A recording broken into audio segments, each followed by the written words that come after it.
Perwakilan Bank Indonesia Provinsi Kalimantan Selatan kembali menggelar kegiatan Bincang Bareng Media bersama insan media di Kalimantan Selatan.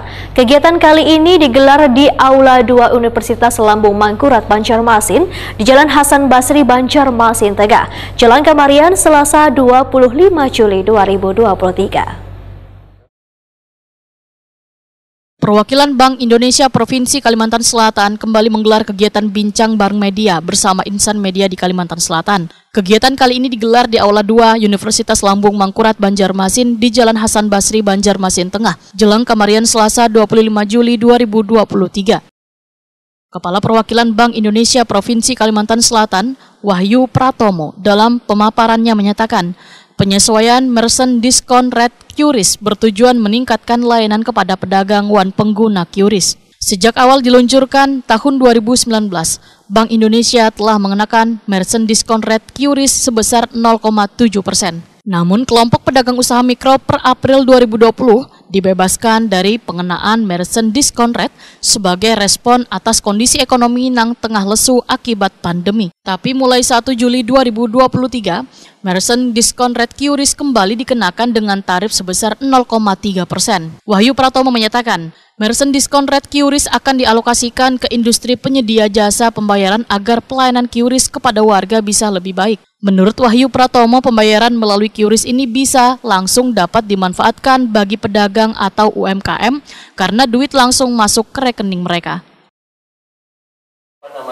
Mungkin cash bisa langsung ya bisa, tapi sekarang dengan QRIS pada saat yang sama nambah kredit di rekeningnya gitu, jadi nggak nunggu 1 hari kemudian langsung.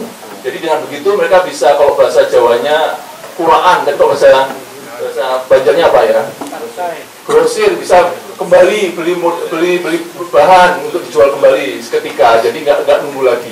Jadi transaksi QRIS itu aman, cepat gitu, dan mudah gitu ya. Jadi makanya itu menjadi komitmen Bank Indonesia, perhatian dari konsumen, pedagang, dan pengguna QRIS.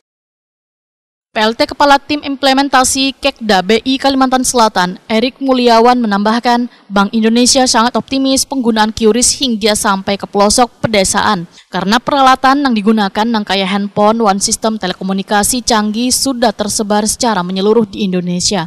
Namun keberhasilan ini, ujar Erik Mulyawan, haruslah mendapatkan dukungan dari pihak terkait lainnya. Sampai ke pelosok seluruh penjuru Indonesia gitu ya, kalau meminjam bahasa Pak Trisno, untuk lokasi 3T yaitu terdepan, terpencil, terluar, kami yakin. Tapi tentunya Bank Indonesia tidak bisa bekerja sendiri. Tadi Pak Wahyu sudah menyampaikan di awal, kita butuh sinergi dan dukungan dengan seluruh pihak terkait. Contohnya, kalau kita mau pakai QRIS pasti harus ada sinyal.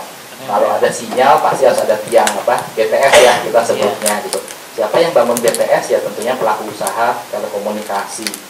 Di situ tentu ada regulasi baik dari pemerintah pusat maupun dari pemerintah daerah. Nah, tentunya kami juga tidak bisa lepaskan ini dari peran kakak-kakak media semua untuk kemudian mengajak masyarakat dalam edukasinya untuk bagaimana sama-sama kita bisa menggunakan QRIS gitu ya, supaya penggunaan QRIS ini bukan hanya, tadi terima kasih sudah diingatkan kami, tidak hanya di kota-kota besar, tapi juga bagaimana QRIS ini bisa digunakan oleh seluruh saudara kita dimanapun mereka berada. Jadi berdasarkan data Bank Indonesia secara nasional per Mei 2023, ada 35,8 juta pengguna QRIS dan 26,1 juta merchant QRIS. Sebanyak 95,87% merchant QRIS merupakan pelaku UMKM. Di Kalimantan Selatan sudah ada 454.986